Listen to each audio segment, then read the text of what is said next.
අපේ සුපුරුදු ගිණුම් කරන පන්තිය නැවතත් අපි මේ ආකාරයෙන් සමත් වී ආයතන සමග සම්බන්ධ වෙලා පටන් ගන්නවා දුවේ පුතේ. කොට මේ මාර්තු මාසයේ පන්ති නතර වීමත් සමග මම ඔයා සමග දිගටම Zoom app එක හරහා ඊට පස්සේ WhatsApp group එක හරහා අපි online papers හරහා පුතේ සුපුරුදු පරිදි මේ දක්වා කරගෙන ආවා. ඉතින් මෙතෙන් සිට ක්‍රමානුකූලව අපේ ළමයි සහ අනිකුත් සියලුම අයම සම්බන්ධ කරගෙන අපි සමත්ති ආයතන දින වෙබ්සයිට් එක හරහා ඔයා සමග මේ ඉදිරියට සම්බන්ධ වෙනවා. ඉතින් අර පන්තියේ කරගෙන ආපු ගිණුම් කරන වැඩපිළිවෙලත් එක්ක මාර්තු අප්‍රේල් මාසවල රැඳී සිටියා වගේම මෙතෙන් සිටත් ඔයාට මාහා සම රැඳිලා ඔයාගේ සුපුරුදු වැඩ කටයුතු පුතේ කරගෙන යන අවස්ථාව සලසලා තියෙනවා. ඉතින් ඔයාගේ නතර කරපු පාඩම අපි යම් ප්‍රමාණයක් රිවිෂන් කරා. ඉතින් එතෙන් සිට අද ඉඳන් පුතේ ආයි සුපුරුදු වර්ධි පාඩම් මාලාව අපි ආරම්භ කරනවා. ඒතර 2021 උසස් පෙළ කරන ගිණුම් කරන දරුවන්ට අපි තනි පුද්ගල ව්‍යාපාර පාඩම පටන් අරගෙන යම් ප්‍රමාණයක් සාකච්ඡා කරලා අවසන් කරා. ඉතින් අද මෙතන සිට මුල ඉඳන්ම ආයිත් පාරක් ගිණුම් තනි පුද්ගල ව්‍යාපාර විශේෂිතව අපි සාකච්ඡා කරන බලාපොරොත්තු වෙනා පුතේ. ඒතර ඔයාලට මේ සඳහා අදාළ නිබන්ධනය සමත්ති වෙබ්සයිට් එකට ලබා ගන්න පුළුවන්. ඒතර මෙතන මම ඔයාලට අදාළ තීරණ කරුණු සියලුම සාකච්ඡා කරනවා. ඔයාලට අවශ්‍ය දැනුම ලබා දෙනවා. ඉතින් ඒ සමතර ඔයාලට අවශ්‍ය ප්‍රශ්න මොනවා හරි දිනනවා නම් ඔයාලට අවශ්‍ය පරිදි අහගන්න පුළුවන්. ඒ නිසා වෙන වෙලාවෙන් කරලා තියෙනවා. ඉතින් අර පන්තියේ හිටියා වගේම තමයි ඔයාලට කිසි වෙනසක් දැනෙන්නේ නැහැ වගේ පුතේ දුවේ. ඒ නිසා ඔයාලට ඒ හා සමාන අවශ්‍ය දැනුම වින්දා වගේම ඔයාලට ලබා ගන්න අපි මේ ක්‍රමයේ අර්ථේ අවස්ථාව සලසලා තියෙනවා. ඉතින් පුතේ 6 වෙනි විෂය එකකයේ තනි පුද්ගල ව්‍යාපාර ගැලපුම් මම මෙතන ඉඳන් ආරම්භ කරනවා. ඒතර වෙනද වගේම පුතේ මම ඔයාලට ටියුට් එකේ විෂය නිර්දේශයේ අන්තර්ගතය දීලා තියෙනවා. හරි. බලන්න පුතේ දැන් මෙතන අන්තර්ගතය දෙනවා කේවල ස්වාමී ව්‍යාපාරයක මූල්‍ය ප්‍රකාශන පිළියෙල කිරීම. එතකොට ඒ අර්ථයේ ආදායම් ප්‍රකාශයයි මූල්‍ය තත්ත්ව ප්‍රකාශනයයි සාකච්ඡා කරන්න බලාපොරොත්තු වෙනවා. ඒ එක්කම ඒ හා සම්බන්ධ වෙන වෙනම ගැලපුම් ගණනාවක් තියෙනවා. මේ ගැලපුම් ටිකත් අපි සාකච්ඡා කරන්න බලාපොරොත්තු වෙනවා. හරි. එහෙනම් පුතේ අපි බලමු මේ සංකල්ප සිතීම. එතකොට මේ සංකල්ප සිතීමේ පුතේ මම ඔයාලට දෙනවා කේවල ස්වාමී ව්‍යාපාරික මූල්‍ය ප්‍රකාශන ආදායම් ප්‍රකාශයයි මූල්‍ය තත්ත්ව ප්‍රකාශනයයි පිළියෙල කිරීම තමයි මේ විෂය එකකේ ඉලක්කය. එතකොට ඒ හා සම්බන්ධ වන ගැලපුම් තියෙනවා ගණනාවක්. එතකොට ගැලපුම් යනකොට පුතේ උපචිත වියදම්, ඉදිරියට ගෙවූ වියදම්, ඊපස්සේ කලින් ලද ආදායම්, ලැබීතු ආදායම්, බොල් ණය, අඩමාන ණය, ඊට පස්සේ ෂෙයා වීම කියන ගැලපිල්ල, ඒ අර්ථ සරල මාර්ග ක්‍රමය, හීන ශේෂ්ත්‍රය ක්‍රමය, ඊට පස්සේ තොගය අර්ථ පුතේ අවසන් තොගය, තොග හානිය, තොග පරිත්‍යාග, විකිණීමේ හෝ ආපසුවීමේ පදනම මත යවූ තොගය, ඊට පස්සේ එකතු කළ අගය මත බදු අද පුතේ වැට්බද්ද සුවිශේෂී ස්ථානකට ඇවිල්ලා තියෙනවා. ඊට පස්සේ ETF ගැලපිලි නැත්නම් සේවක අර්ථ සාධක අරමුදල්, සේවක බාරකාර අරමුදල් කියන ගැලපිලි ටික පුතේ අපි මෙතන සාකච්ඡා කරන්න බලාපොරොත්තු වෙනවා. හරි පුතේ. එතකොට ඔයාට මෙන්න තියෙන ගැලපිලි ටික පුතේ. ඉතින් මේ ගැලපිලි 14ක් තියෙන ප්‍රධාන වශයෙන් ඒ ගැලපිලි 14 මේ තනි පුද්ගල ව්‍යාපාර විෂය ගැටුත්තේ සාකච්ඡා කරනවා. ඔය දීලා තියෙන්නේ ගැලපිලි 14. ඔය ගැලපිලි 14න් පුතේ අපි යනවා පළවෙනි ගැලපිල්ලට. මොකක්ද? ගෙවිය යුතු වියදම්, උපචිත වියදම් ගැලපීම කියන මාතෘකාව. එතකොට අපි පස්වන විෂය එකක යටතේ කතා කරනවා ගිණුම් කරන සංකල්ප. ගිණුම් කරන සංකල්ප වල පුතේ එක සංකල්පයක් තියෙනවා උපචිත සංකල්පය කියලා. මේ උපචිත සංකල්පයෙන් කියන්නේ මොකක්ද? අන්න කාල පරිච්ඡේදයේ සුද්ධ ලාභය හෝ අලාභය සෙවීමේදී මුදලින් ලැබුණා හෝ නොලැබුණා වසරට අදාළ ආදායමත්, මුදලින් ගෙව්වා හෝ නොගෙව්වා වසරට අදාළ වියදමත් සැලකිල්ලට ගත යුතු බවයි. නේද? එහෙනම් මුදලින් ලැබුණා හෝ නොලැබුණා වසරට අදාළ ආදායමත්, ගෙව්වා හෝ නොගෙව්වා වසරට අදාළ වියදමත් සැලකිල්ලට ගත යුතු බවයි. ඉතින් මෙන්න මේ උපචිත සංකල්පය පදනම් කරගෙන තමයි පුතේ අපිට කියනවා උපචිත වියදම්. එතකොට ගෙවන්න තියෙන වියදමක් අපි කියනවා මොකක්ද? උපචිත වියදමක් කියලා. මේ උපචිත වියදම කියන්නේ මොකක්ද? දැන් උදාහරණයක් පුතේ. දැන් මාර්තු මාසේ ඉඳන් පුතේ මාර්තු අප්‍රේල් මැයි කියන මාසවල ඔයගොල්ලන් ගෙදර විදුලිය භාවිතා කරා නේද? විදුලිය භාවිතා කරා. තාම විදුලි බිල ආවේ නැහැ නේද? එහෙනම් අන්න අම්මා තාත්තා දන්නවා කරන් බිල් ලියන මිනිස්සයා ගෙදරට ඇවිල්ලා බිල දිනුනට පස්සේ මේ බිල ගෙවන්න වෙනවා නේද? අන්න ගෙවන්න තියෙන වියදමක් සරලව කියනවා උපචිත වියදමක්. එහෙනම් ඔයා දැනටම අදාළ වියදම භාවිතා කරලා ඉවරයි. ඉතින් ඒක ගෙවන්න තියෙන එක ඔයාට මොකක්ද පුතේ?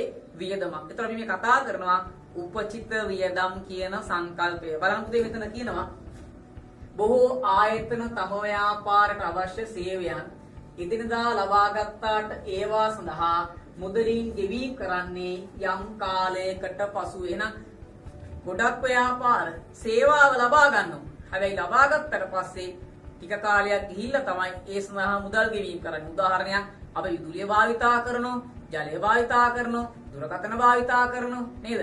මේ සේවා භාවිතා කරාට පස්සේ තමයි අපි අදාළ ගෙවීම කරන්නේ. මේ අනුව ව්‍යාපාරයක් යම් සේවයක් ලබාගෙන ඇති වුවද කුමන ආකාරයේ හේතුවක් මත අදාළ වියදම ඒ මාසයේදී ගෙවා නොමැතිනම් යම් ගිණුම් කාල සීමාවක් අවසානයේදී මූල්‍ය ප්‍රකාශ පිළියෙල කරන විට ලබා ඇති ප්‍රයෝජනයක් වෙනුවෙන් ගෙවිය යුතු වියදම් වේ නම් ඒවා එම කාල සීමාවට අදාළ වියදම් ලෙස ගිණුම් වලට ගෙනා යුතුයි. එහෙනම් ඔයා වියදම භාවිතා කරා නම් වියදම පාවිච්චි කරා නම් ඒකට ගෙවන්න තියෙන ගාණ මේ වසර වියදමක් විදියට අපේ මූල්‍ය ප්‍රකාශන වලට අරගෙන උන පුතේ. හරිද? ඉතින් මේ සම්බන්ධ ප්‍රධාන කාරණා දෙකක් වෙනවා පුතේ. එකක් තමයි වසරේ වියදමක් හට ගන්නවා. අනිත් එක තමයි ගෙවන්න තියෙන මට වග කීමක් හට ගන්න වෙනවා. උපචිත වියදමක් ගලපනකොට පුතේ ප්‍රධාන කාරණා දෙකක් සිද්ධ වෙනවා. මොකක්ද? ඔයාගේ වසරේ වියදම වැඩි වෙනවා. අනිත් පැත්තෙන් මූල්‍ය තත්ත්ව ප්‍රකාශනයේ ජංගම වගකීමක් හට ගන්නවා. එතකොට අපි බලමු මේ උපචිත වියදමේ ඩබල් එන්ට්‍රිය මොකක්ද? ඒක ගලපන්නේ කොහොමද? ඒ සම්බන්ධ අභ්‍යාසයකින් මේ සම්බන්ධවට වඩා පැහැදිලි කිරීමක් ලබා දෙන්න බලාපොරොත්තු වෙනවා. හරි පුතේ. එහෙනම් අපි කතා කරමු උපචිත වියදම් කියන සංකල්පයේ ගැළපිල්ල කොහොමද අභ්‍යාසයක් තුලින් සාකච්ඡා කරන්න කියලා. එහෙනම් පුතේ මම මාතෘකාව ලියනවා මෙන්න උපචිත වියදම්. තර උපචිත වියදම් තමයි අපේ පළවෙනි ගැළපිල්ල. හරිද? ගැළපිලි අංක 1 උපචිත වියදම්. ඒතර දරුවෝ උපචිත වියදමක් ගලපනකොට ඔයා මුලින්ම මේකේ දිත්ත සටහන දැනගන්න ඕන.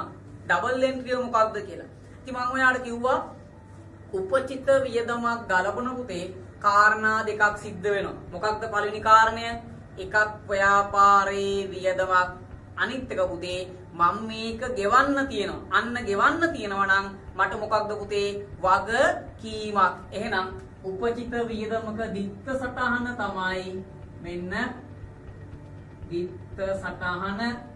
අපි කියනවා අදාළ වියදම් ගිණුම හර උපචිත වියදම් ගිණුම බැර කියලා නේද? අදාළ වියදම් ගිණුම හර උපචිත වියදම් ගිණුම බැර. එතකොට මේ උපචිත වියදමක් නිසා පුතේ මගේ වසරේ වියදම වැඩි වෙනවා. වසරේ වියදම වැඩි වෙනකොට අනිත් පැත්තෙන් උපචිත වියදම නිසා මගේ මූල්‍ය තත්ත්ව ප්‍රකාශනයේ ගෙවන්න තියෙන වගකීමක් මට හට ගන්නවා. අන්න එහෙනම් මෙයා අපි මොකද කරන්නේ? දැනට ඇති වියදමට එකතු කරනවා. එකතු කිරීම. දැනට තියෙන වියදමට එකතු කරනවා.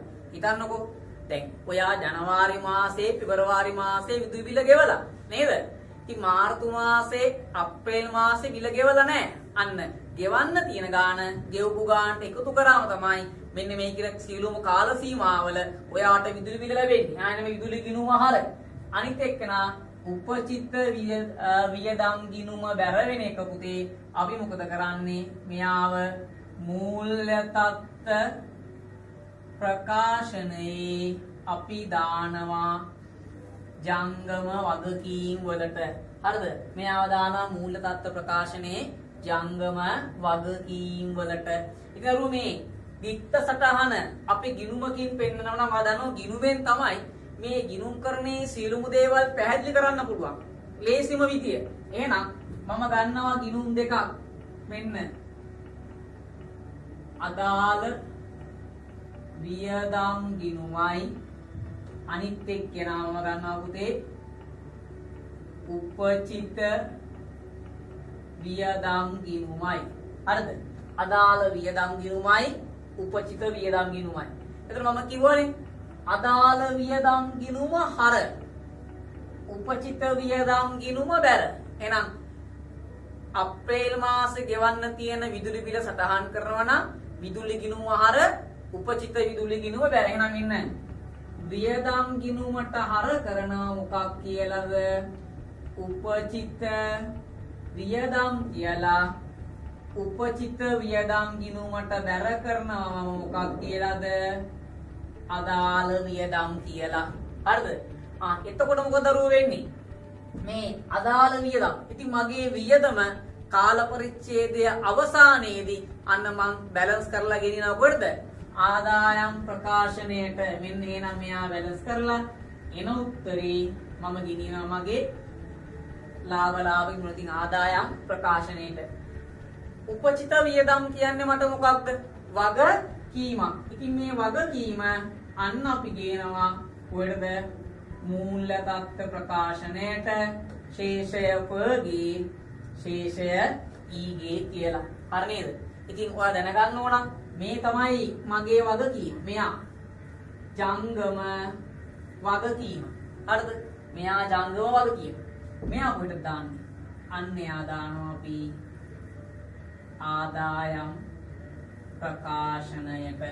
ඔන්න පුතේ ප්‍රධාන වශයෙන් උපචිත වියදම් කියන සංකල්පය නැත්නම් සංකල්පයත් එක්කන ගැළපිල්ල පුතේ ගලපන ආකාරය මේ තියෙන්නේ මගේ දරුවෝ දිත්ත සටහන. මොකද්ද ඩබල් එන්ට්‍රිය? අදාළ වියදම් ගිණුම හර උපචිත වියදම් ගිණුම බැර. ආයිත් මතක් කරනවා අදාළ වියදම් ගිණුම හර උපචිත වියදම් ගිණුම බැර. මේ අදාළ වියදම් ගිණුම හර වෙන එක දැනට ඇති වියදමට එකතු වෙන්න ඕන. උපචිත වියදම් බැර වෙන එක මූල්‍ය තත්ත්ව ප්‍රකාශනයේ ජංගම වගකීම් වලට යන්න ඕන නේද? ගිණුමකින් පෙන්නන්නේ කොහොමද? මෙන්න මට ඕන වියදම් ගිණුමයි උපචිත වියදම් ගිණුමයි. ඉතින් වියදම් ගිණුම මොකද වෙන්නේ? අදාළ වියදම් ගිණුම හර උපචිත වියදම් ගිණුම බැර. අයි කියනවා අදාළ වියදම් ගිණුම හර උපචිත වියදම් ගිණුම බැර. වියදම් ගිණුම බැලන්ස් කරලා එන උත්තරේ ලාභ ගිණුමට මාරු කරනවා, ආදායම් ප්‍රකාශන මාරු කරනවා. උපචිත වියදම් ගිණුම බැලන්ස් කරන උත්තරේ උදේ ගන්න ශේෂය පගේ ශේෂය ඊගේ කියලා අන්න දානවා අපි ජංගම වගකීම් වලට මූල්‍ය තත්ත්ව ප්‍රකාශනය. උන්න උදේ ප්‍රධාන සංකල්පය නැත්නම් තනි පුද්ගල ව්‍යාපාරික අපි කරන පළවෙනි ගැළපිල්ල උපචිත වියදම් කියන ගැළපිල්ල දිත්ත සටහන සහ ඒක කොහොමද ගිණුම් වල පෙන්වන්නේ ඊට පස්සේ කොහොමද ඒක ගිණුම් බැලන්ස් කරන්නේ අපේ බැලන්ස් කළා හතර හරියන්නේ නැහැ. ඔය ගත්ත ඒවා මෙන්න අපි රූල් කරනවා මගේ ආදායම් ප්‍රකාශන අපි කියනවා උද්ෘතය. ඔයා දන්නව නේද? කොටසක් උද්ෘතය. පුතේ මෙතන දානවා වෙනත් වියදම් යටතේ මම එහෙම ගන්නම් දැනට.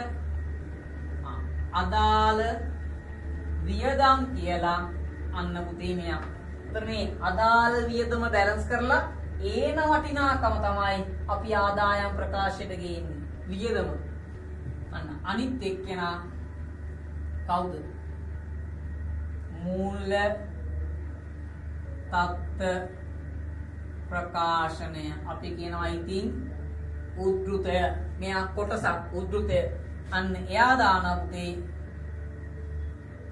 ජංගම වගකීම් වල උපචිත වියදම් කියලා. ඔන්න මම මේ කතා කරේ එක ගැලපිල්ලක් අරගෙන ඒ ගැලපිල්ලේ දිත්ත සටහන ඊට පස්සේ ඒ ගැලපිල්ලේ දිත්ත සටහන අනුව කොහොමද ගිණුම් වල වාර්තා කරන්නේ? ගිණුම් වල වාර්තා කරලා ඊට පස්සේ තොරතුරු කොහොමද අපේ ආදායම් ප්‍රකාශයටයි මූල්‍ය තත්ත්ව ප්‍රකාශනයටයි වාර්තා කරන්නේ? ඉතින් ඔයා දැනගන්න තුන එච්චරයි නේද? විභාගෙදී අපිට ලකුණු ගන්න අපි ගැලපිල්ල දැනගන්න ඕන. ගැලපිල්ලේ දිත්ත සටහන දැනගන්න ඕන. දිත්ත සටහන කොහොමද ගිණුම් වල වාර්තා කරන්නේ? ඒ ගිණුම් වල වාර්තා වෙන තොරතුරු කොහොමද අපේ ආදායම් ප්‍රකාශනයේ මූල්‍ය තත්ත්ව ප්‍රකාශනයේ වාර්තා කරන්නේ? ඔන්න ඔය කියන කරුණු කාරණා තමයි පුතේ අපි දැනගන්න තියෙන්නේ. ඕක දැනගන්නව නම් මහා ගේමක් නෙමෙයි අපි ලකුණු ලබා ගන්න නේද? දැන් අපි පේපර් එකේ ලකුණු 100න් 100 බලාපොරොත්තු වෙනවා. ඉතින් 100න් 100 ගන්න ලකුණු 75න් එහා ගන්න නේද? අපිට මොකක්ද අවශ්‍ය? හරියට පුතේ නිශ්චිත දැනුම අවශ්‍ය වෙනවා. අන්න පුතේ. එහෙනම් ගැළපිල්ලක් නිශ්චිතව දැනගන්නේ කොහොමද? මෙන්න දිත්ත සටහන දැනගන්න ඕන ඔයා. දිත්ත සටහන කොහොමද ගිණුම් වල වාර්තා කරන්නේ? ගිණුම් වල වාර්තා වෙච්ච තොරතුරු කොහොමද අන්න තුලනය කරලා ආදායම් ප්‍රකාශයටයි මූල්‍ය තත්ත්ව ප්‍රකාශන අපි වාර්තා කරන්නේ. හරි නේද?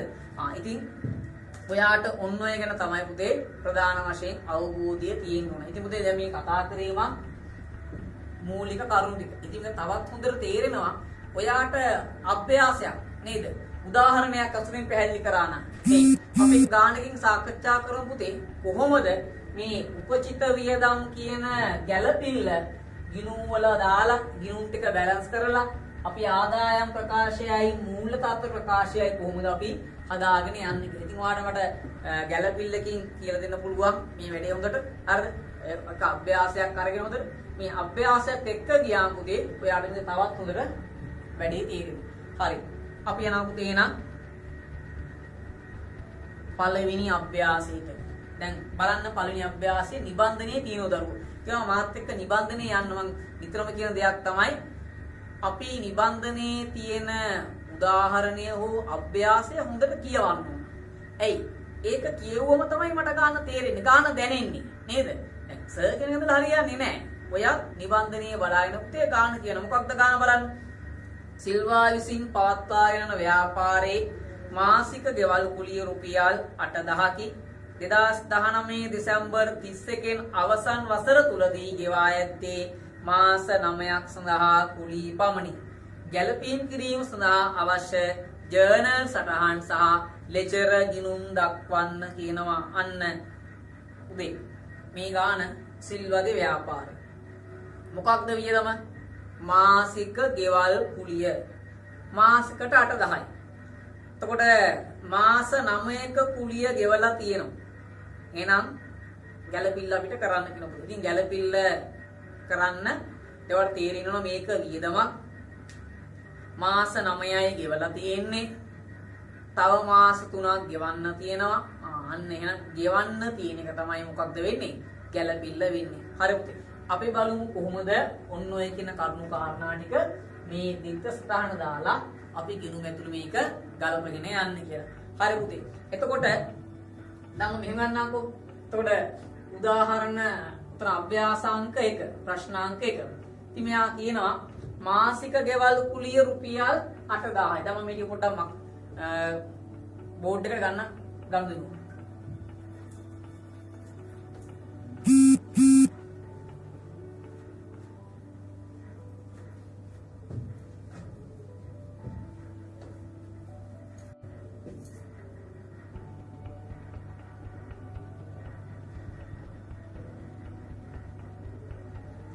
හරි පුතේ. එහෙනම් අපි පටන් ගන්නවා අභ්‍යාසාංක 1. ඒතර අභ්‍යාසාංක 1 මොකක්ද කියන්නේ? සිල්වා විසින් මාසික ගෙවල් කුලිය රුපියල් 8000ක් ගෙවන්න ඕන. මාස 9ක කුලිය විතරක් දැනට ගෙවලා තියෙනවා ජර්නල් සටහන. ඉතින් ගාන හදනකොට මගේ පුතාලා මුලින්ම ගිණුම් කාල සීමාව තේරුම් ගන්න ඕන. මොකක්ද ගිණුම් කාල සීමාව? 2019 1/1 ඉඳන් 2019 12/31 වෙනකන් තමයි අපේ ගිණුම් කාල සීමාව යන්නේ. හරිද?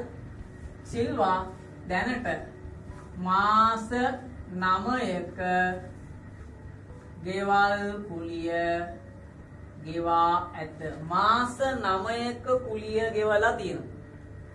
එහෙනම් මෙන්න මේ මාස 9 පුතේ ගෙවල් කුලිය ගෙවලා. එතකොට මේ ඉතිරි මාස 3 ගෙවල් කුලිය උපචිත වේ. ඇයි මේක උපචිත කියන්නේ? ගෙවන්න තියෙනවා. එහෙනම් මාස 9ක් ගෙවලා තියෙනවා. මාස 3ක් එයාට ගෙවන්න තියෙනවා ගෙවල් කුලිය. එතකොට මේක තමයි ගැළපිල්ල. දැන් ඔයා මුලින්ම තේරුම් ගන්න මොකක්ද ගැළපිල්ල කියන්නේ? ගැළපිල්ල කියන්නේ මේක පුතේ. ගෙවන්න තියෙන එක. ඇයි මේක දැන් තමයි ගෙවලා ඉවරයිනේ. ගෙවලා ඉවර නම් අයි කතන්දරයක් නෑ ඒක. ගලපලා ඉවරයි. මෙයා තමයි ගැළපෙන්නේ. මම මෙහෙම ගන්නකො. දැන් මෙන්න. මුදලින් ගෙවූ ගෙවල් කුලිය. දැන් සිල්වා ව්‍යාපාරය රුපියල් 8000 ගානේ මාස 9කට ගෙවල් කුලිය ගෙවලා තියෙනවා. ඒතකොට ගෙවල් කුලිය ගෙවනකොට විත්ත සටහන මොකක්ද? අන්න ගෙවල් කුලී ගිණුම හර මුදල් පාලන ගිණුම බැර. ඒතකොට 8000 ගානේ මාස 9කට රුපියල් 72000ක් ඔයා ගෙවලා තියෙනවා. ඉතින් විත්ත සටහන මොකක්ද? ගෙවල් කුලී හර 72000යි මුදල් පාලන බැර 72000යි නේද? ගෙවල් කුලී ගිණුම හර 72000යි මුදල් පාලන ගිණුම බැර 72000යි. මේ තියෙන්නේ ඔයා ගෙවපු එක. ඊළඟ අංක දෙකේ කියනවා ගෙවීමට ඇති ගෙවල් කුලිය. අන්න සිල්වා ව්‍යාපාරයේ විසින් තව මාස 3ක ගෙවල් කුලිය පුතේ ගෙවන්න තියෙනවා. ඉතින් මාස 3ක ගෙවල් කුලිය ගෙවන්න තියෙනවා නම් මේකේ දිත්ත සටහන මොකක්ද? මොකක්ද? ගෙවල් කුලී ගිණුම හර බැර වෙන්නේ කාටද? උපචිත ගෙවල් කුලී ගිණුම බැර. එහෙනම් අපි ලියනවා මෙන්න. ගෙවල් කුලී හර 8 ඒවා 3ක් 24000යි උපචිත ගෙවල් කුලී බැර 24000යි. ගෙවල් කුලී ගිණුම හර 24000යි උපචිත ගෙවල් කුලී ගිණුම බැර කීයද? 24000යි. ඔන්න අපි දිස්සලා මේක තමයි ගැළපෙන්නේ. මම මේක ලිව්වේ දැන් තමත් ඔය ගාන ගෙවලා තියෙන මේ ගාන වඩා හොඳට ඔයාලට පැහැදිලි කරන්න ඕන නම් ඔයාට මේ ගැන පොඩි අවබෝධයක් දෙන්න ඕන. ඒකයි නැත්තම් මේක තමයි ගැළපෙන්නේ. හරි. ඔන්න පුතේ අපි දැන් දිස්සලන් ලියාගත්තා. දැන් ඊට පස්සේ අහනවා මේක පෙන්වන්න කියලා ලෙජර් ගිණුම් වල. ඒතර අපි P ගිණුම් දෙකක් රූල් කරනවා. මෙන්න අපි P ගිණුම් දෙක. මොකක්ද? ගෙවල් කුලී ගිණුම. අනිත් එක්කෙනා උපචිත ගෙවල් කුලී ගිණුම නේද? මෙන්න ගෙවල් කුලී ගිණුම මෙන්න උපචිත ගෙවල් කුලී ගිණුම. එතකොට මේකේ පළවෙනි සටහන තමයි ඔයා දැනට 72000ක් ගෙවලා පුතේ. ඒතර 72000ක් ගෙවනකොට ඩබල් එන්ට්‍රිය මොකක්ද? ගෙවල් කුලී ගිණුම හර මුදල් පාලන ගිණුම බැර. ඉතින් මම ගෙවල් කුලී ගිණුමට හර කරනවා මුදල් පාලන කියලා කීයක්ද? 72000. මම රුපියල් 72000ක් පුතේ දැනට ගෙවලා තියෙනවා. හරිද? 72000ක් ගෙවලා තියෙනවා. එතන මුදල් පාලන ගිණුමේ ඕක බැර වෙන්න ඕන. ඉතින් මම ඒක මෙතන අඳින්න ගියේ නැහැ. හරි. 72000ක් ගෙවලා. ඊළඟට මෙන්න තියෙනවා ගැළපිල්ල. මොකක්ද ගැළපිල්ල? ඔයා 24000ක් තව මුදලින් ගෙවන්න ඕන. ඩබල් එන්ට්‍රිය මොකක්ද? ගෙවල් කුලී ගිණුම හර උපචිත ගෙවල් කුලී ගිණුම බැර. අන්න ගෙවල් කුලී ගිණුම හර වෙනවා 24000යි මොකක් කියලාද? උපචිත ගෙවල් කුලිය උපචිත ගෙවල් කුලිය බැර කරනවා. ගෙවල් කුලිය කියලා 24000. එහෙනම් ගෙවල් කුලිය ගිණුම හර උපචිත ගෙවල් කුලිය ගිණුම බැර. ඉතින් මගේ දරුවන්ට මම දෙයක් කිව්වා. මොකක්ද? මේ උපචිත ගෙවල් කුලිය සටහන් කරනකොට පුතේ අපේ ගෙවන්න තියෙන ගෙවල් කුලිය මොකද වෙන්නේ? තවත් වැඩි වෙනවා. නේද? මේ 72000ක් ගෙව්වා. තව 24000ක් ගෙවන්න තියෙනවා. ඒතකොට දැන් ඔක්කොම ගෙවල් කුලී වියදම කීයක් එනවද? අන්න එහෙනම් ගෙවල් කුලී ගිණුම බැලන්ස් කරාම මට එනවා 96000ක්. ඉතින් 96000ක් එනවා නම් ගෙවල් කුලිය මේක තමයි වසරට අදාළ ගෙවල් කුලී වියදම. අන්න වසරට අදාළ ගෙවල් කුලී වියදම අපි බැලන්ස් කරලා ගෙනියනවා ලාභ ගිණුමට 96000ක්. මේ කියන්නේ මෙන්න මේ යනවා ලාභ ගිණුමට 96000. ඊට පස්සේ ගෙවන්න තියෙන ගාන මට මොකක්ද? වගකීමක්. මෙන්න මේ වගකීම 24000 අපි ගෙනියනවා මූල්‍ය තත්ත්ව ප්‍රකාශනයට. ශේෂය පගේ ශේෂය ඊගේ කියලා. හරි නේද? මෙන්න ගිණුමේ වාර්තා කරන විදිය පුතේ. ඉතින් මම අරගෙන මොකක්ද? ඕනම ගැළපිල්ලක දික්ත සටහන් දැන ගන්න ඕන. ගෙවල් කුලිය ගිණුම හර උපචිත ගෙවල් කුලිය ගිණුම බැර. ඒක කොහොමද ගිණුම් වල වාර්තා කරන්නේ? මෙන්න ගෙවල් කුලිය ගිණුම හර උපචිත ගෙවල් කුලිය ගිණුම බැර. ඉතින් ගෙවල් කුලිය මොකද වෙන්නේ? තවත් වැඩි වුණා. 72000 ගෙව්වා. තව 24000 ගෙවන්න තියෙනවා. ඔක්කොම 96000යි. 96000 විනිච්ච පුතේ කොටද? ලාභ ගිණුමට නේද? ඊට පස්සේ උපචිත ගෙවල් කුලිය පුතේ අන්න බැලන්ස් කරා. මෙයා දාන කොටද? මූල්‍ය තත්ත්ව ප්‍රකාශන. ළමයි මෙන්න මම රූල් කරනවා මගේ ආදායම් ප්‍රකාශනය. ආදායම් ප්‍රකාශනය. ඉතින් මම මේකට කියනවා උද්ෘතය කොටසක් නේද? උද්ෘතය. මෙයාව දානවා පරිපාලන වියදම් යටතට. ගෙවල් කුලිය කීයද? 96000යි. මෙන්න මේ බැලන්ස් කරලා උත්තරේ තමයි මෙතනට ගේන්නේ. පරිපාලන වියදම් වලට දානවා කීයද? 96000ක් කියන. මගේ වසරේ වියදම. එහෙනම් ගෙවල් කුලිය වියදම කීයද? 96000යි. එතකොට ගෙවන්න තියෙන ගාණයි ගෙවපු එකයි දෙකම එකතු කරාට පස්සේ අන්න ඊට පස්සේ මම යනවා කාගාවටද? මූල්‍ය තත්ත්ව ප්‍රකාශන උද්ෘතය. මෙයා දානවා ජංගම වගකීම් වලට මොකක් කියලාද? උපචිත ගෙවල් කුලිය 24000යි. ඔන්න පුතේ. ඒතර ඒ කියන්නේ මෙයා. ඔන්න යන විදිය. එහෙනම් දැන් අපි ගිණුම් කරන ගැළපෙල්ලක් කරනොතේ මුලින්ම කාල පරිච්ඡේදය හරියට තේරුම් ගන්න ඕන. ගිණුම් කරන කාල පරිච්ඡේදය නේද? මොකක්ද? 2019 1 ඉඳන් 2019 12 තමයි අභ්‍යාසාංක 1ට අදාළ කාල පරිච්ඡේදය. මාස 9ක් ගෙවලා. එහෙනම් තව මාස 3ක් ගෙවන්න තියෙනවා.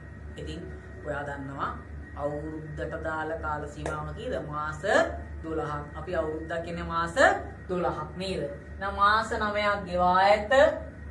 මාස 3ක් ගෙවල් කුලිය උපචිත වේ. මේක තමයි ගැළපිල්ල. හරිද? මේක තමයි ගැළපිල්ල පුතේ. මෙයා අපි ගෙවන්න තියෙන ගාන. ඉතින් මං ඉස්සරහා ලිව්වා මුද්දලින් කියනකොට ගෙවල් කුලිය ගිණුම හර මුදල් පාලන ගිණුම බැල. මේ අයි පාරක් පොඩි මතක් කිරීමක් කරනවා. හේතුව මේක කියන්න තමයි ඔයාගෙන් කට වදිනවා. දන්නවනේ ඒක නේද? ගැළපිල්ල කියන්න තමයි පුතේ කටපාඩම් වෙන්නේ. නේ ගැළපිල්ලකට තේරෙන්නේ. ඊට පස්සේ ගෙවීමට ඇති ගෙවල් කුලිය. අන්න ගෙවල් කුලිය ගිණුම හර උපචිත ගෙවල් කුලිය ගිණුම බැර. ඊට පස්සේ මම ගියා ගිණුමට. ඔයා දැනටමත් 72000ක් පුතේ මුදලින් ගෙවලා. ඉතින් 72000 ගෙවුවනම් අන්න ගෙවල් කුලිය ගිණුමට හර කරා මං මුදල් කියලා කීයද? ගෙවපු ගාන කීයද? 72000යි. 72000ක් ගෙවලා. ගෙවන්න තියෙනවා තව කීයක්ද? 24000ක් ගෙවන්න තියෙනවා. මෙන්න මේ ගෙවන්න තියෙන 24000 තමයි පුතේ ගෙවල් කුලී ගිණුම හර උපචිත ගෙවල් කුලී ගිණුම දර. අන්න ඊට පස්සේ මම යනවා ගිණුම් තුලනය කරන්න. ගෙවල් කුලී කියන්නේ වියදම් ගිණුමක්. ඉතින් ඔයා දන්නවා වියදම් ගිණුමක් පුතේ කාල පරිච්ඡේදයේ අවසානයේ පියවා ගෙනියනකොටද ලාභ ගිණුමට මෙන්න 96 දැම්මා මගේ ආදායම් ප්‍රකාශනයේ පරිපාලන වියදම් යටතට. උපචිත ගෙවල් කුලිය දැම්මා කොහෙද තුලනය කරලා මූල්‍ය දත්ත ප්‍රකාශනය. හරි පුතේ අපි යමු එහෙනම් ප්‍රශ්නාංක දෙකට. බලන්න ප්‍රශ්නාංක දෙක නිබන්ධනයේ ලසන්ත ස්ටෝස් 2020 3.30 වෙනි පිළියෙල කළ ශේෂ් පිරික්සුමෙන් පහත් සඳහන් අයිටම කීපයක් උපුටාගෙන ඇත. ඒතර ඔයාට ශේෂ් පිරික්සුමේ අයිටම ටික දීලා තියෙනවා. මොනවාද? සේවක වැටුප් 550000යි, ගෙවල් කුලිය 75000යි, දුරකථන ගාස්තු 34000යි, පිරිවැටුම් බදු 275000යි. ඒක දන්නවා ශේෂ පිරික්සුමේ තියෙන්නේ දැනට මුදලින් ගෙවපු වියදම් ටික. ඒතකොට මගේ පුතේ සේවක වැටුප 550000ක් ගෙවලා, ගෙවල් කුලිය 75000ක් ගෙවලා, දුරකථන ගාස්තු 34000ක් ගෙවලා, පිරිවැටුම් බදු 275000ක් අපි ගෙවලා තියෙනවා. හරිද? හරි. ඔය තියෙන්නේ ගෙවපු ඒවා. බලන්න අනෙකුත් තොරතුරු පළවෙනි ගැලපිල්ල කියනවා සේවකයන්ගේ 2020 මාර්තු වැටුප 50000ක් ගෙවා නොමැති අතර වගකීමද ගිණුම්ගත කර නොමැත. අන්න ගැලපිල්ල කියනකොට ඔයාලට තේරෙනවා මාර්තු මාසේ වැටුප ගෙවලා නැහැ. එහෙනම් ඒ 50000 අපි ගෙවන්න ඕනයි කියලා. તો කියනකොටම ඔයාලට තේරෙනවා පුතේ මේක උපචිත වියදමක් කියලා. ඊළඟට ගෙවල් කුලිය ගෙවා ඇත්තේ මාස 10ක් සඳහා පමණි. ඉතින් අවුරුද්දට මාස 12යිනේ නේද? මාස 12න් 10ක් නම් ගෙව්වේ ඔයා තව මාස 2ක් ගෙවිය යුතුයි. අංක 3 කියනවා ජනවාරි, පෙබරවාරි, මාර්තු මාසයන් සඳහා ගෙවල් කුලිය ගෙවිය යුතු දුරකථන ගාස්තු බිල් වල වටිනාකම 16000යි නම් ජනවාරි මාස දුරකථන, පෙබරවාරි මාස දුරකථන, මාර්තු මාස දුරකථන කියන බිල් තුන අපි තාම ගෙවලා නැහැ. ඒ තුනත් ගෙවන්න ඕන. ව්‍යාපාරයේ විකුණුම් මත 5%ක පිරිවැටුම් බද්දක් ගෙවිය යුතුයි. 2020 3.31 අවසන් වර්ෂයේ විකුණුම් ලක්ෂ 60යි කියන ලක්ෂ 60ට අපි බලන්න ඕන 100ට 5ක් කීයද? ඒකත් එක්ක ඔයා ගෙවපු ගාන සංසන්දනය කරලා බලන්න ඕන. දැන් අපි මොනවද ඉල්ලන්නේ මේ ගානේ?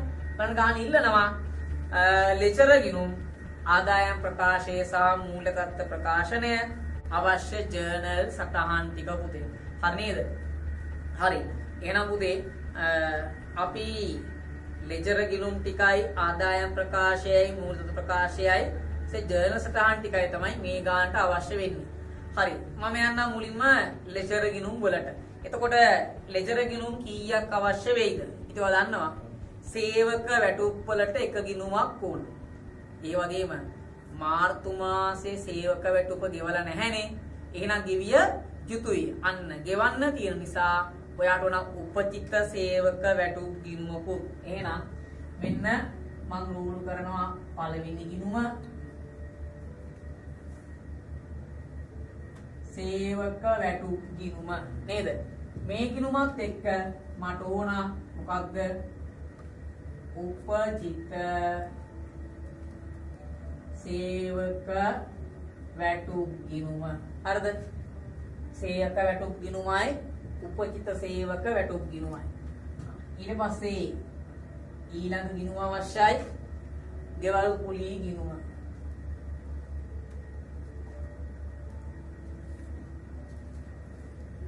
අනිත් එක්කෙනා උපචිත ගෙවල් කුලී ගිණුම නේද? ගෙවල් කුලී ගිණුමයි උපචිත ගෙවල් කුලී ගිණුමයි. ඊට පස්සේ දුරකථන ගාස්තු මෙන්න දුරකථන ගිණුම. උතර මෙයත් එක්ක අවශ්‍යයි උපචිත දුරකථන ගිණුම, උපචිත දුරකථන ගිණුම. ඊට පස්සේ වුණ මට පිරිවැටුම් බදු ගිණුම අන්නයත් එක්ක ඕන මට උපචිත පිරිවැටුම් බදු ගිණුම මෙන්න පුතේ ගිණුම් හතර ආයි මොකක්ද හරි පුතේ අපි යමු ප්‍රශ්නාංක දෙකට ප්‍රශ්නාංක දෙකේ කියනවා බලන්න ලසන්ත ස්ටෝස් 2020 3 දින පිළියෙල කර ශේෂ් පිරික්සුමේ පාසලන අයිටම් කීපයක් පුටාගෙන තවන්න ඔයාට ශේෂ් පිරික්සුමේ අයිටම් ටික දීලා තියෙන මොනවාද සේවක වැටු 550000යි ගෙවල් කුලිය 75000යි දුරකථන ගාස්තු 34000යි පිරිවැටුම් බදු 275000යි ඔය ශේෂ පිරික්සුමේ වියදමක් විදියට තියෙන්නේ දැනට මෙම වසර තුල මුදලින් ගෙවා ඇති සේවක වැටුප ගෙවල් කුලිය දුරකථන ගාස්තු පිරිවැටුම් බදු එනවා දන්නවා පුතේ ශේෂ පිරික්සුමේ තියෙන්නේ අපි දැනට මුදලින් ගෙවපු වියදම් සේ අතිරේක තොරතුරු වල කියන ඔයාට සේවකයින්ගේ 2020 මාර්තු වැටුප 50000ක් ගෙවා නොමැති අතර වගකීමද ගිණුම්ගත කර නොමැති න මාර්තු මාසේ වැටුප ගෙවලා නැහැ ඒක ගෙවන්න ඕන නේද ඉතින් අද බහුතරයක් ව්‍යාපාර පුතේ තමන්ගේ සේවකයන්ට මාර්තු මාසේ අප්‍රේල් මාසේ තාම වැටුප ගෙවලා නැහැ. ඉතින් ඒක ගෙවන්න බෑනේ. මොකක්ද ඒක ඒගොල්ලන්ට? අන්න වග කීමක් වෙනවා. ඒ ගෙවල් කුලිය ගෙවා ඇත්තේ මාස 10ක් සඳහා පමණයි. ඉතින් පුතේ අවුරුද්දට මාස 12යි. 12න් මාස 10ක් නම් ගෙව්වේ. තව මාස දෙකක් ගෙවන්න තියෙනවා. අන්න අපි කියනවා මොකක්ද? ගෙවිය යුතු ගෙවල් කුලිය කියලා. අංක 3 ජනවාරි පෙබරවාරි මාර්තු මාසේ දුරකථන බිල් රුපියල් 16000 තවම ගෙවලා නැහැ. අන්න ගෙවන්න තියෙන පුතේ නේද? ඉතින් අපිත් එහෙමනේ. දැන් මාර්තු මාසේ ඊට පස්සේ අප්‍රේල් මාසේ මැයි මාසේ තාම දුරකථන බිල් නේ පුතේ ගෙවලා නැහැ බහුතරයක් මිනිස්සු. අන්න එනම් ගෙවන්න තියෙනවා. මොකක්ද ඒක? වග කීමක්. කියන හතරවෙනි එකේ පිරිවැටුම් බද්ද 100%ක් ගෙවිය යුතුයි වර්ෂයේ විකුණු ලක්ෂ 60ක් කියන. එහෙනම් ඔය ලක්ෂ 60ට 100%ක් බලලා පුතේ මේ බද්ද පිරිවැටුම් බද්දක් විදියට ගෙවන්න ඕන. ඉතින් ගෙවන්න තියෙන එක ඔයාට මොකක්ද? අන්න වගකීමක් වෙනවා. අපි මොනවද ඉල්ලන්නේ? ලෙජර ගිණුම් පිළියෙල කරන්න, ආදායම් ප්‍රකාශයයි මූල්‍ය තත්ත්ව ප්‍රකාශනයයි දක්වන්න, ඉහත තොරතුරු සටහන් කිරීමට ජර්නල් සටහන් දක්වන්න. එහෙනම් පුතේ අපි පිළියෙල කරන්න ඕන ලෙජර ගිණුම්. එතකොට අපිට ලෙජර ගිණුම් කීයක් අවශ්‍යද? මෙන්න පළවෙනි එක වැටුප් ගිණුම. නේද? වැටුප දැනට 550000ක් ගෙවලා තියෙයි. ඉතින් ඔයා දන්නවා වැටුප ගෙවනකොට වැටුප් ගිණුම හර මුදල් ගිණුම වැර නේද? එහෙනම් මෙන්න ඔයා දැනට 550000ක් ගෙවලා තියෙන්නේ. මම ලේසියට මේක දහස් වලින් හදන්නම්. හරිද? ඒක දහස් වෙනවා ලේසි පුතේ වැඩි. හරි 550000ක් ඔයා ගෙවලා තියෙනවා. මේකත් එක්ක මට තව ගිණුමක් අවශ්‍ය වෙනවා. මම ඒකට කියනවා උපචිත වැටුප් ගිණුම. දැන් කෙනෙක් අහන්න පුළුවන් මොකටද මේ ගිණුම අවශ්‍ය වෙන්නේ? අන්න මාර්තු මාසේ වැටුප ගෙවලා නැහැ. ඒක ගෙවන්න ඕන. අන්න මට අවශ්‍යයි මොකක්ද? උපචිත වැටුප් ගිණුමක්. හරිද? ඊළඟට මොකක්ද මට අවශ්‍ය ගිණුම? ඔයා පුතේ ගෙවල් කුලිය 75000ක් ගෙවලා තියෙනවා. ඉතින් ගෙවල් කුලිය 75000ක් ගෙවුවනම් ඒක සටහන් කරන්න මට අවශ්‍යයි ගෙවල් කුලිය ගිණුමක්. එතකොට ගෙවල් කුලිය 75000ක් ගෙවනවා. මොකක්ද ඒකේ දිත්ත සටහන?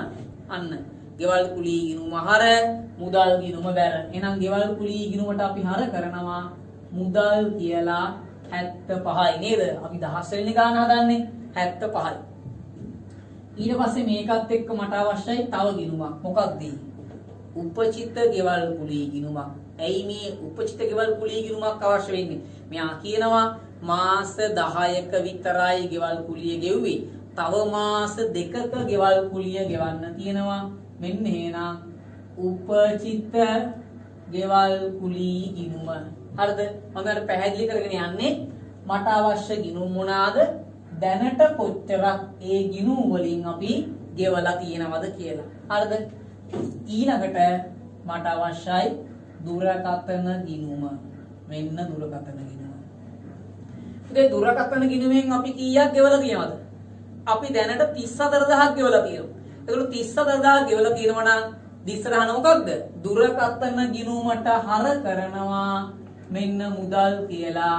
ඔයා දැනට 34000ක් ගෙවලා තියෙනවා. එහෙනම් දුරකථන ගිණුම හර 34000යි, මුදල් ගිණුම බැර 34000යි. ඊළඟ අවශ්‍ය තව ගිණුමක් මොකක්ද? අන්න ඊළඟට අවශ්‍යයි උපචිත දුරකථන ගිණුමක්. එයි ඔයා ජනවාරි මාසේ, පෙබරවාරි මාසේ, මාර්තු මාසේ දුරකථන බිල් තාම ගෙවලා නැහැ. අන්න අපිට අවශ්‍යයි උපචිත දුරකථන ගිණුමක් නේද? උපචිත දුරකථන ගිණුමක් අවශ්‍යයි. අන්තිම එක්කෙනා පිරිවැටුම් බදු. මට අවශ්‍ය දෙය පිරිවැටුම් බදු ගිණුමක්. ඔයා පිරිවැටුම් බද්දෙන් දැනට උදේ 275000ක් ගෙවලා දිනව දරුවෝ. එහෙනම් ඔයා 275000ක් ගෙවුවනම් පිරිවැටුම් බදු ගිණුම හර මුදල් ගිණුම බැර. එහෙනම් මෙයාට හර කරනවා 275ක් මොනවා කියලාද? මුදල් කියලා. හරි නේද? හරි. ඔන්න එහෙනම් අපි දාගත්තා දැනට ගෙවපු පිරිවැටුම් බද්ද. ඊට පස්සේ ඔයාට අවශ්‍යයි උපචිත පිරිවැටුම් බදු ගිණුමකු නේද? මෙන්න අපිට අවශ්‍ය ගිණුම් ටික පුතේ එහෙනම්. පැහැදිලි වැඩි? හරි. ඊට පස්සේ තමයි අපි ගැළපිල්ල වාර්තා කරන්න යන්නේ. ඒතර පළවෙනි ගැළපිල්ල මොකක්ද? ගාන කියනවා සේවකයින්ගේ මාර්තු මාස වැටුප 50000 ගෙවා නොමැති අතර වගකීමද ගිණුම්ගත කරලා නැහැ. එහෙනම් උපචිත වැටුප දීත සටහන මොකක්ද? අපි කියනවා වැටුප් හර 50යි උපචිත වැටුප් බැර 50යි. අන්න වැටුප් ගිණුම හර 50යි උපචිත වැටුප් ගිණුම බැර 50යි. ඉතින් වැටුප් ගිණුම හර කරනවා 50යි උපචිත වැටුප් කියලා, උපචිත වැටුප් බැර කරනවා 50යි මොකක් කියලාද? වැටුප් කියලා නේද? වැටුප් ගිණුම හර උපචිත වැටුප් ගිණුම බැර. ඔන්න පළවෙනි ගැළපිල්ල මම වාර්තා කරා. ඊළඟ පුතේ දෙවෙනි ගැළපිල්ලට මොකක්ද කියන්නේ? ගෙවල් කුලිය ගෙවා ඇත්තේ මාස 10ක් සඳහා පමණි. ඔයා 75000ක් දැනට ගෙවලා තියෙනවා. ගෙවල් කුලිය 75000ක් ගෙවලා. මේ 75000 ගෙවිය පුතේ කොච්චර කාලයකටද? ඔයා මාස 10කට තමයි ගෙවලා තියෙන්නේ. ඉතින් දරුවෝ 7.5ක් තමයි නැත්නම් 7500ක් තමයි ඔයාට මාසෙකට ගෙවල් කුලිය. ඒවා දන්නවා? අවුරුද්දට මාස 12යි. 12න් ඔයා 10ක් නම් ගෙවලා තියෙන්නේ.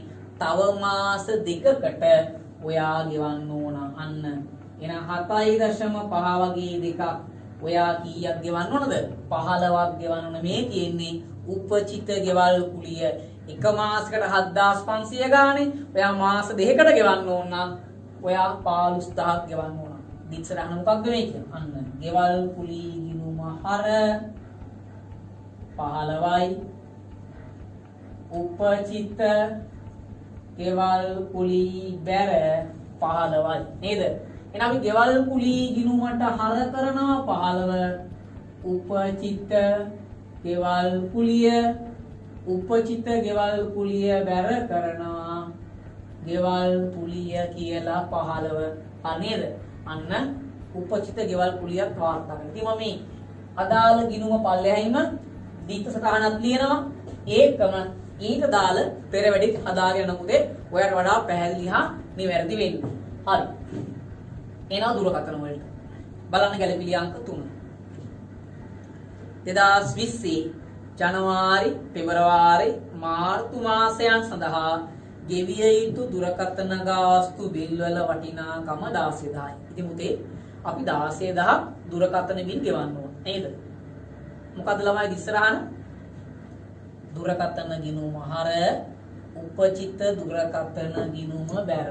අන්න දුරකථන හර 16යි උපචිත දුරකථන බැර 16යි නේද? දුරකථන ගිණුම හර උපචිත දුරකථන ගිණුම බැර. ඉතින් අපි මොකද කරන්නේ? දුරකථන ගිණුමට හර කරනවා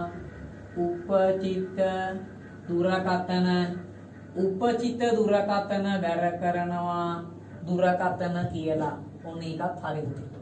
හරි. හරි. එතකොට තුන්වෙනි ගැළපිල්ල හරි. යනවා හතරට. ව්‍යාපාරේ විකුණුම් මත සිර 5ක පිරිවැටුම් බද්දක් ගෙවිය යුතුයි. 2020 3.31 අවසන් වූ වර්ෂයේ විකුණුම් ලක්ෂ 60ක් කියනවා. එහෙනම් පුතේ ඔයා මේ ලක්ෂ 60ක් කියන විකුණුම් වලට 100%ක පිරිවැටුම් බද්දක් ගෙවන්න ඕන. ඉතින් බැලුවම ඔයාට එනවා ලක්ෂ 3ක් නේද? ලක්ෂ 3ක් එනවා. ඔයා දැනට ගෙවලා තියෙන්නේ 2,75,000යි. හරිද? තමයි දහස් වලින් මොන හදවන්නම්. එතකොට මෙන්න 100ට 5ක් බලනවා නේද? ඒතකොට නා පුතේ 300ක්. හරිද? එන ලක්ෂ 3යි. 300 නවා දැනට ගෙවලා තියෙන්නේ කීයද? 2,75,000යි. එහෙනම් ගෙව් පිරිවැටුම් බදු 275යි. ඔයා තව කීයක් ගෙවන්න පුතේ? 25ක් ගෙවන්න තියෙනවා. අපි මේකට කියනවා ගෙවිය යුතු පිරිවැටුම් බදු 25ක් අපි ගෙවන්න තියෙනවා. ඉතින් මේ 25 දිත්ත සටහන මොකක්ද? පිරිවැටුම් බදු ගිණුම ආහාර උපචිත පිරිවැටුම් බදු කියලා. අන්න පිරිවැටුම් බදු ගිණුම බැර කරනවා. මෙතන පිරිවැටුම් බදු. හරිද? එහෙනම් පිරිවැටුම් බදු ගිණුම ආහාර උපචිත පිරිවැටුම් බදු ගිණුම බැරාන. ඔන්න පුතේ මං ගැළපිලි 4 අපේ ලෙක්චර් ගිණුම් වල වාර්තා කරා. ඉතින් මං ආයි එකපාරක් පැහැදිලි කරන්නම් ඔයාට. සේවක වැඩ පුතේ මාර්තු මාසේ ගෙවලා නැහැ. ඒ 50 ගෙවන්න ඕන. ඉස්සරහම මොකක්ද එනම්? වැටුප් ගිණුම ආහාර උපචිත වැටුප් ගිණුම බැර. ඉතින් මම මොකද කරේ? අන්න වැටුප් ගිණුම ආහාර කරලා උපචිත වැටුප් ගිණුමට බැර කරා. හරිද? ඊට පස්සේ පුතේ ගෙවල් කුලිය ගෙවලා තියෙන්නේ මාස 10කට. 75 විදුවා 10න් 7.5යි. මාස දෙකක් ගෙවන්න තියෙනවා 15යි. ගෙවල් කුලිය ගිණුම ආහාර උපචිත ගෙවල් කුලිය ගිණුම බැර. එතන මොකද වෙන්නේ? ගෙවල් කුලිය ආහාර කරා උපචිත ගෙවල් කුලිය බැර කරා. හරිද? තුන්වෙනි ගැළපිල්ල කියනවා දුරකථන 16ක් තව ගෙවන්න තියෙනවා. ඉතින් දුරකථන ගිණුම ආහාර උපචිත දුරකථන ගිණුම බැර. මෙන්න දුරකථන ගිණුම ආහාර කරා උපචිත දුරකථන ගිණුම මම බැර කරා. ලක්ෂ 60ට 100ට 5ක් මම බැලුවා කීයද? 300යි. එතකොට 300ෙන් ගෙවලා තියෙන දැන්ට 275යි. අන්න ගෙවන්න තියෙනවා කීයක්ද? 25ක් මම ගෙවිය යුතුයි. එහෙනම් ගෙවන්න තියෙන ගාන පිරිවැටුම් බදු ගිණුම ආහාර උපචිත පිරිවැටුම් බදු ගිණුම බැර කරා. හරිද උදේ? දැන් ඉතින් මොකද කරන්නේ? දැන් ගිණුම් ටික බැලන්ස් කරලා තමයි අපිට හදන්න කියනවා ආදායම් ප්‍රකාශනයයි මූල්‍ය තත්ත්ව ප්‍රකාශනය. හරි. මම මේ දෙකත් ටූල් කරගෙනම ගිණුම් ටික බැලන්ස් කරන්න යන්න. මෙන්න ආදායම් ප්‍රකාශනය. අපි කියන මොකක්ද? උද්ෘතය. ඊට පස්සේ මෙන්න මූල්‍ය තත්ත්ව ප්‍රකාශනය. මොකක්ද මේ උද්ෘතය? කොටසක් කියන එක උදේ. හරිද? එතන මට මෙතන අවශ්‍යයි ජංගම වගකීම්. ඇයි? උපචිත වැටුප්, ගෙවල් කුලිය, දුරකථන, පිරිවැටුම් බදු. ඉතින් මේ ටික දාන්න වෙන්නේ ජංගම වගකීම් වලට. ඒ නිසා මට අවශ්‍යයි ජංගමක් තියෙනවා. ඉතින් මෙතන පුතේ තියෙනවා වැටුප පරිපාලන වියදමක්, ගෙවල් කුලිය පරිපාලන වියදමක්, දුරකථන පරිපාලන වියදමක්. හැබැයි පිරිවැටුම් බදු පුතේ මොකක්ද? අන්න විදා හැරීමේ වියදම. ඒ නිසා මෙතන විදා ගන්නවා පරිපාලන වියදම්. මෙයා විදා හැරීමේ වියදම් කියලා. හරි නේද? ඔන්න දැන් ලෑස්ති මගේ ආදායම් ප්‍රකාශනයයි මූල්‍ය තත්ත්ව ප්‍රකාශනයයි. ඉතින් මම දැන් මොකද කරන්නේ? එකින් එක ගිණුම බැලන්ස් කර අදාළ ප්‍රකාශනයට මාරු කරන්න තමයි බලාපොරොත්තු වෙන්නේ. හරි මම යනවා වැටුප් ගිණුමට. අන්න වැටුප් ගිණුම බැලන්ස් කරාම මට කීයක් එනවද පුතේ? 600ක් එනවා. ඉතින් ඔය 600 මම කොහෙටද ගෙනියන්නේ? මගේ ලාභ ගිණුමට. එහෙනම් දානවා ලාභ කියලා නේද? එහෙනම් ආදායම් ප්‍රකාශනයේ පරිපාලන වියදම් වල පෙන්නනවා මම වැටුප් කියලා කීයද? 600යි. ඇයි වැටුප් කියන්නේ මට මොකක්ද? වියදමක් නිසා. ඊට පස්සේ එනවා උපචිත වැටුප් 50යි.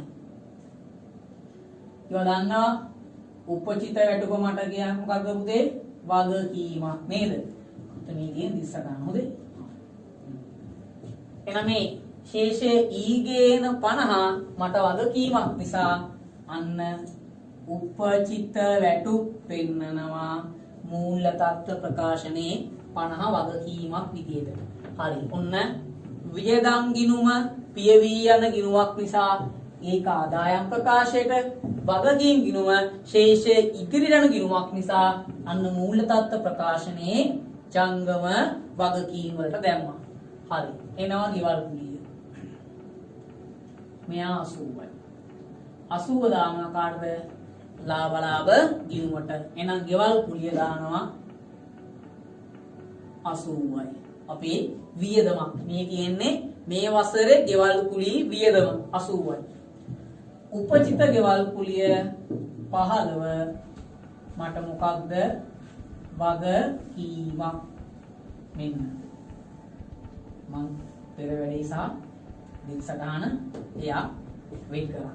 හරි මෙන්න මේ ආපු වගකීම අපි කියනවා උපචිත ගෙවල් කුලිය 15ක් කියලා කොටද මූල තත්ත්ව ප්‍රකාශනයේද. එතනවා දුරකථන පුතේ 50ක් තියෙනවා. ඒ 50 කියනවා කොහෙද? ලාභ ගිණුමට 50. මොකක්ද මේක? දුරකථන වියදම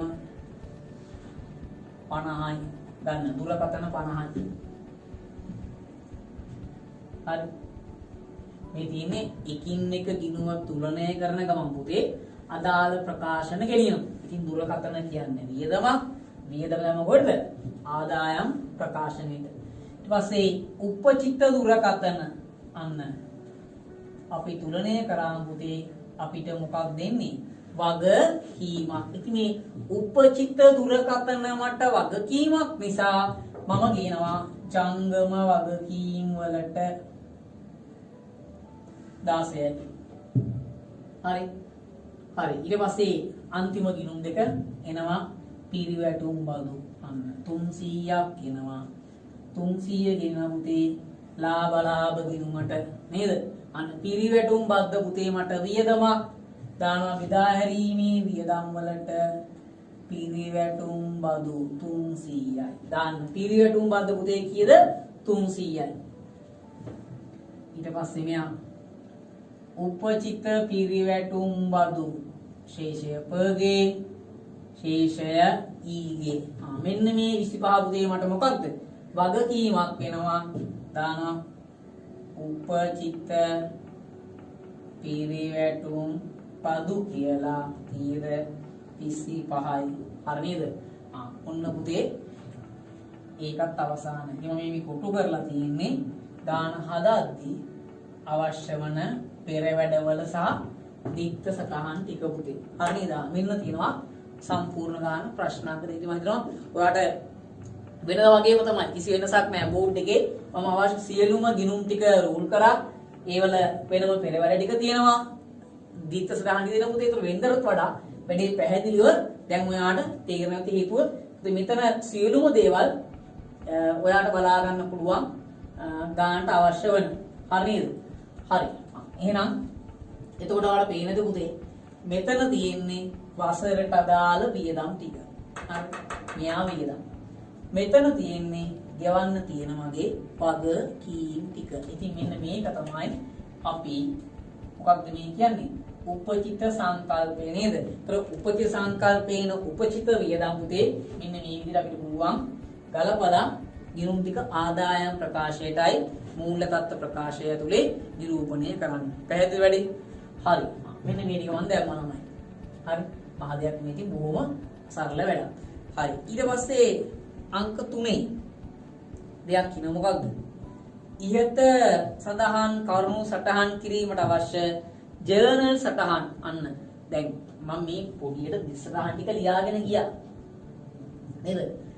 දිත්ත සටහන් ටික ලිව්වා පුතේ. හරි මෙතන කියනවා ජර්නල් සටහන් පෙන්වන්න. ඉතින් පුතේ ඔය ජර්නල් සටහන් ලියන්න අපි අනිවාර්යෙන් පොදු ජර්නල් එකක් ඇතුලේ. ඒතර පොදු ජර්නල් එකක් ඇතුලේ ලියන සටහන වෙනවා මේ ජර්නල් සටහන් ටික දන්නවා.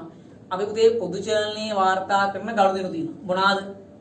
ආරම්භක සටහන්, ස්ථාරවත්කම්, ණයට ගැනුම්, ණයට විකිණීමේ සටහන්, පියවීමේ සටහන්, වැරදි නිවැරදි කිරීමේ සටහන්, ගැලපුම් සටහන්. ඉතින් පුතේ අපි තනි පුද්ගල ව්‍යාපාර ගැලපුම් කියන පාඩමේදී මේ කතා කරන ගැලපුම් පුතේ මොකද කරන්නේ? පොදු ජර්නල්නේ වාර්තා කරනවා. හරි. ඉතින් මම මේ ටික දැන් අවසාන શબ્දේ බෝඩේ පොඩක් ඉඳ ගන්න යම් ප්‍රමාණයක් විතර ගිණුම් කරනවා. මොකද පොදු ජර්නල් එකක් ඇඳලා ඔයාට අවශ්‍ය ජර්නල් සටහන් ටික මේකෙන් දාලා දෙන්න. හරි.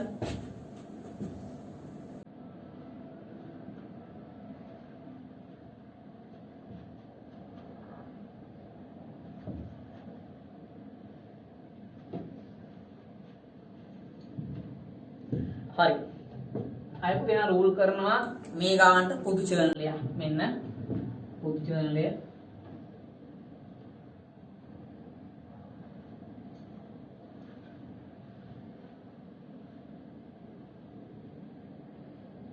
හර බැර විස්තර මෙතන දිනේ ගන්න පොඩියට. හරි. හරි. දැන් පළවෙනි එකේ කිව්වා මාර්තු මාසේ සේවක වැටුප 50000ක් ගෙවා නොමැත. ඉතින් ඔය ගැළපිල්ලනේ පුතේ. අන්න ගැළපිල්ල නම් පොදු ජර්නල්නේ වාර්තා කරනවා. මොකක්ද?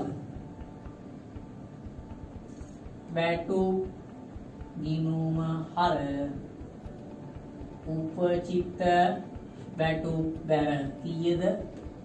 50යි. අන්න වැටුප් ගිණුම හර උපචිත වැටුප් ගිණුම බැර. අය කියන්නේ වැටුප් ගිණුම හර උපචිත වැටුප් ගිණුම බැර. අපි ලියනවා සංලක්ෂය උපචිත වැටුප සටහන් කළා. අන්න උපචිත වැටුප සටහන් කළා පුතේ. හරිද? ඒතර උපචිත වැටුප සටහන් කළා. හරි නේද? හරි. ඔය එක. ඊට පස්සේ දෙවෙනි එක පුතේ මොකක්ද? ගෙවල් කුලිය ගෙවා ඇත්තේ මාස 10කටයි. තව මාස 2කට ගෙවන්න ඕන. අපි කතා කරා 15000 ගෙවන්න ඕන. එහෙනම් ඉන්න ගෙවල් කුලී හර උපචිත ගෙවල් කුලී බැර 15යි.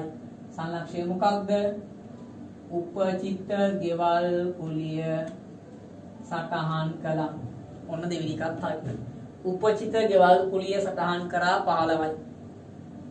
තුන්වෙනි එකේ ජනවාරි, පෙබරවාරි, මාර්තු මාසේ දුරකථන බිල් වල වටිනාකම සටහන් කරලා නැහැ. එහෙනම් 16යි. ගඩවලින්ද මොකක්ද? දුරකථන ගිණුම හර උපචිත දුරකථන ගිණුම බැර. මෙන්න දුරකථන හර 16යි. උපචිත දුරකථන බැර 16යි. සංලක්ෂය මොකක්ද? උපචිත දුරකථන සටහන් කළා. අන්තිම එක. ගෙවිය යුතු පිරිවැටුම් බද්ද පුතේ තියෙනවා කීයක්ද? 25ක් නේද? එහෙනම් මේක ගෙවන්න ඕන. අන්න එහෙනම් පිරිවැටුම් බදු හර 25යි. උපචිත පිරිවැටුම් බදු ඊද 25යි නේද? එහෙනම් මෙයා ලියනවා උපචිත පිරිවැටුම් බදු සටහන් කළා. අන්න පුතේ පොදු ජර්නලය වහලා දාන්න. හරි. ඔන්න පුතේ අපි සම්පූර්ණයෙන් අභ්‍යාස දෙකක් සාකච්ඡා කරලා අවසන් කරා. සියලුම කොටස් ටික. එතකොට ලේසර් ගෙනුම් ටික, දීප්ත සටහන් ටික, ආදායම් ප්‍රකාශය, මූල්‍ය තත්ත්ව සහ පොදු ජර්නලය වගේ. හරිද? එතකොට දැන් මේ ප්‍රධාන ගැළපෙල්ලක් පුතේ. ඉතින් මේ හා තව අභ්‍යාසයක් ඔයාට මම දීලා තියෙන නිබන්ධනේ. ඔයාට ඒක කරන්න පුළුවන් පුතේ. අවශ්‍ය තව ගැටලු හා කරුණු වට අවශ්‍ය නම් අහගන්න. තව මේ සම්බන්ධ ප්‍රශ්න තියෙනවා නම් ඔයාට විමසන්න පුතේ. අපි වෙන වෙලාවක වෙන් කරගෙන මේ කාල සීමාවෙන් පස්සේ උතරට ඒ Zoom app එක කරහා ඔයාට අවශ්‍ය තොරතුරු අවශ්‍ය ප්‍රශ්න වලට උත්තර ලබා දෙන්න වෙනම කාලයක් වෙන් කරලා තියෙනවා. ඉතින් ඔයාට දීලා තියෙන link එක කරා පුතේ සම්බන්ධ වෙලා මේ ප්‍රශ්නාංක 2 සහ ප්‍රශ්නාංක 3 ඔයාලා දීලා තිනවා. ඒ ඔයාට ගැටලු තියෙන දැන් අපිත් එක්ක මාත් එක්ක සාකච්ඡා කරලා ඔයාට විසඳ ගන්න පුළුවන් පුතේ. හරි නේද? හරි. එතකොට පුතේ අද අපි කතා කරේ තනි පුද්ගල ව්‍යාපාර ගැලපුම් කියන මාතෘකාවේ එක ගැලපිල්ලක් උපචිත වියදම්. ඉතින් අභ්‍යාස දෙකක් සාකච්ඡා කරා. මම හිතනවා ඔයාගේ ඔළුවේ දැන් තියෙනවා මොකක්ද උපචිත වියදමක් කියන්නේ නේද? පොඩි සාරාංශයක් බලමු අපි. මොකක්ද උපචිත වියදමක් පුතේ? අපි ගෙවන්න තියෙන වියදමක් නේද? එතකොට මේ ගෙවන්න තියෙන වියදම ඩබල් එන්ට්‍රි එක මොකක්ද? අදාළ වියදම් ගිණුම හර උපචිත වියදම් ගිණුම බැර. අය මතක් කරන්න. අදාළ වියදම් ගිණුම හර උපචිත වියදම් ගිණුම බැර. ඒතර අදාළ වියදම් ගිණුම තුලණය කරලා ඒක ආදායම් ප්‍රකාශයට ගෙනියනවා. උපචිත වියදම් ගිණුම පුතේ තුලණය කරලා මූල තත්ත්ව ප්‍රකාශන ගෙනියනවා පුතේ. හරි නේද? හරිද? එහෙනම් ඔන්න අපි අද දවසේ මාතෘකාව අවසන් කරනවා. ඒකට තවත් දවසක මේ වගේම තව ගැළපිලි දෙකක් සාකච්ඡා කරන්න බලාපොරොත්තු වෙනවා. ඉදිරියට ගෙවූ වියදම් සහ ලැබී යුතු ආදායම් කියන මාතෘකා දෙක පුතේ. ඉතින් ඔයාට අපි මේ වැඩසටහන දිගටම සම්බන්ධ වෙනවා. ඔයා සමත්වි ආයතන දිගටම සම්බන්ධ වෙලා අර ඔයා සුපුරුදු පරිදි අපේ පන්ති වලට සහභාගී වෙන්න. ඒකට 20යි 21 ළමයි ඔයාට කාල සීමාව දීලා තිනවා, ටයිම් ටේබල් දීලා තිනවා. ඔයාගේ අනිත් යාළුවෝ දැනුවත් කරලා දිගටම පන්ති වලට සහභාගී වෙන්න කියන්න පුතේ. ඔයාට කිසි පාඩුවක් වෙන්නේ නැහැ. හරි පුතේ. අපි අධ්‍යාපනය කොහොමත් අපි නියැලෙන්න ඕන. හරි මගේ දරුවෝ. දොස්තරලා ලෙඩුන්ට බේන් කරනවා වගේ ගුරුවරු ළමයිට උගන්වනවා. ඉතින් අපේ යුතුකම තමයි දරුවට උගන්වලා අවශ්‍ය විභාසනා සූදානම් කිරීම පුතේ. ඉතින් මේක තමයි මේ තියෙන தත්ත්වෙත් එක්කලා පුතේ අපි දෙන සමීපල හොඳම විදිය. ඉතින් ඒක නිසා ඔයාගේ යාළුවන්ට කියන්න, අපි පන්ති ආපු යාළුවන්ට කියන්න. හරි. එයාට සහභාගීලා අවශ්‍ය පාඩම් ටික කරගෙන 20යි 21 පැවැත්වෙන උසස් පෙළ විභාගයට සූදානම් වෙන්න කියලා. හරි. එතකොට පුතේ අපි ලෑස්ති වුණාම අපිට පුළුවන් කිසි ප්‍රශ්න නැතුව කවද විභාග තිබ්බත් සාර්ථක විභාගයට මුහුණ දෙන්න. හරි මම දරුවෝ. එහෙනම් අදට පාඩම් මෙච්චරයි. ඊතර අපි ලබන දවස් පුතේ ආයෙත් හම්බ වෙනවා. තව මාතෘකා දෙකක් සාකච්ඡා කරන්න. ඔයාලට ප්‍රශ්න දිනේ පුතේ ලින්ක් එක දීලා තියෙනවා. ඔයාට මා සම්බන්ධ වෙලා අවශ්‍ය ගැටලු වලට උත්තර ලබා ගැනීමේ හැකියාව තියෙනවා. හරි පුතේ. එහෙනම් ඔයාලට සුබ දවසක්. ඊතුරු වෙට් ටික පැහැදිලිව කරගෙන යමු. හරි. අද නම් අවසන්.